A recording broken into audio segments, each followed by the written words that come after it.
This year's 16th Annual Irish Film Festival, Boston, presents the best of the 2015 Irish movie industry, along with special treats like the earliest known Irish language talkie and a documentary about Mayor Walsh, narrated by his mother.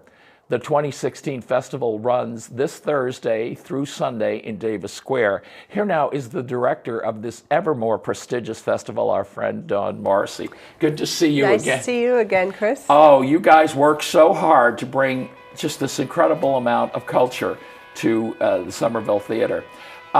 Let's start with, you have an intriguing theme this year, 16 in 16. What does that mean? It's our 16th year, of course, and not only that, but it's 100 years since the 1916 Rising in Ireland, which was the start of our fight to independence.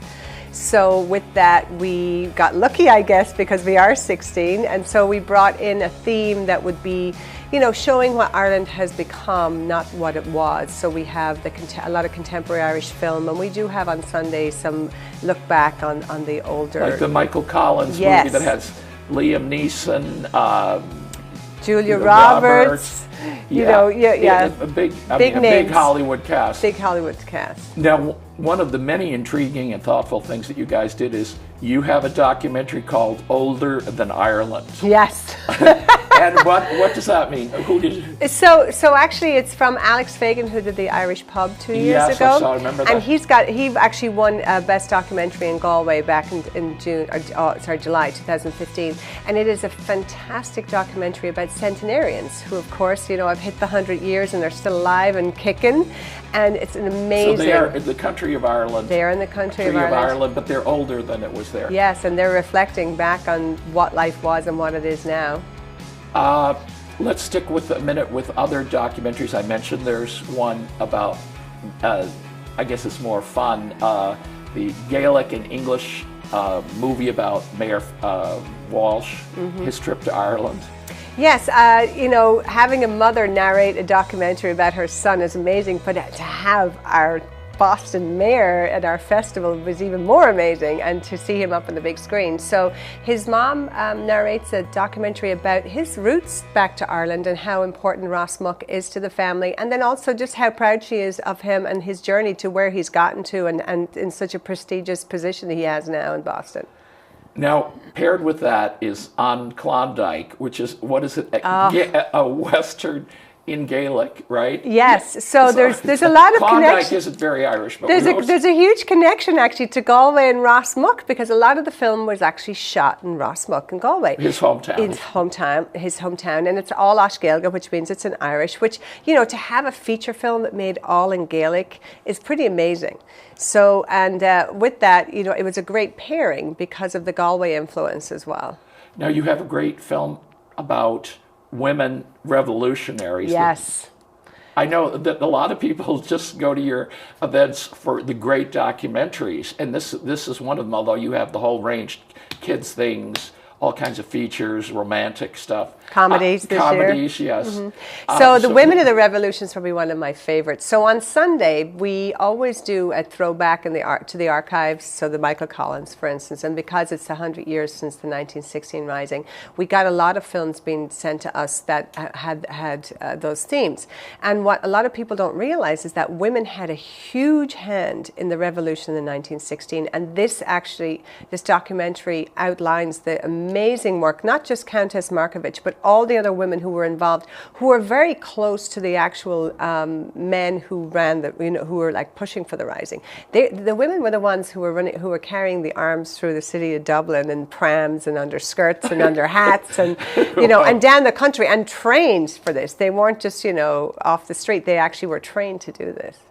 Now, you do have some great features. Tell us a little bit about your opening night film. Well, our best feature this year is You're Ugly Too, which of course is directed by a first-time director, which is pretty amazing. And he actually got you know, a member from the Game of Thrones, of course. So that was pretty interesting. And because I've had such a long week now, his name is totally gone out of my head. They can be surprised or look on there. You've got all kinds. It isn't unknowns in there, Aidan Gillen. There we go. Aidan Gillen. Yes, he's in the opening night film. And now you have another one about God, More than God. More than God. So as many, sounds blasphemous to me. Yeah, so you know that so many people now know that Ireland got gay marriage passed late last year, and this film actually is a comedy reflecting on that, on our. It's brilliant. You know, it's about a couple who the husband's very pious, and his wife is just trying to get out the door, and he wants to say the Angelus, which is a 6 o'clock prayer we say in Ireland, and he picks up a note that she's dropped in her bag, and it ends up bringing him on a journey with hilarious consequences. All right, we won't give any more there. My favorite part is your shorts. You have 2 days of shorts. Yes. Can you give us some highlight? It's such a potpourri that it's... Absolutely. So we actually have 2 different shorts programs, 3 actually if you count our documentary shorts. So our call for entries, we have our best short, which of course is More Than God, but the actual 16 shorts that we've chosen for Saturday have... That's over 2 hours, by the way. Over 2 hours. Has an array of comedy, drama, there's some supernatural in there as well. Yes. And Blight is a great example of that. A beautifully shot period piece that has a lot to offer. And then Sunday we have 2 programs. One is our documentaries, best short docs, but then we have in the afternoon we actually have After 16, which is a collection that was sponsored by the Irish Film Board, and it's 9 films that reflect on Ireland the 100 years, and very contemporary stuff and then very historic stuff. So a great package. It's actually been in Chicago, it's been in DC, it's been in Seattle, it's coming to Boston, it'll be in New York soon. So it's actually that package is going to be traveling a lot. All right, well, this is fantastic. People, the best thing is to get a pass to see all 4 days of it. If people can't, definitely they should go to your website because they're so rich in detail. But why don't you give us your website? So it's irishfilmfestival.com. Right. You don't have to put Boston there because you got the right. You were in there. And by the way, we should mention outside Ireland, the Irish Film Festival Boston is the biggest one in the world. We are the largest. We show the most amount of films. I mean, there's always the people who say they're better, but we hope that we strive to be better. And of course, why not in the actual city of Boston? We're better. So I mean, yes, but and also the one thing is we throw some of the best parties. I was just going to say, there's so many opera screening things in different pubs. And we feel that what we do is we bring you bring so many of the artists from because you announce your awards before that. Yes. They're there, so you can see somebody's movie and lift a jar with them, right? So pretty much what we do is it's like we bring contemporary Ireland to Somerville, where directors are walking around the street grabbing a coffee. You can go have a chat with them, have a pint with them in one of the bars, our sponsors. But also during the Q&As, you can ask lots of questions, and of course the after parties, you get to be up close and personal with them. All right, we'll leave it on that note. Thank you so much. Thank you so much, Chris. Appreciate it.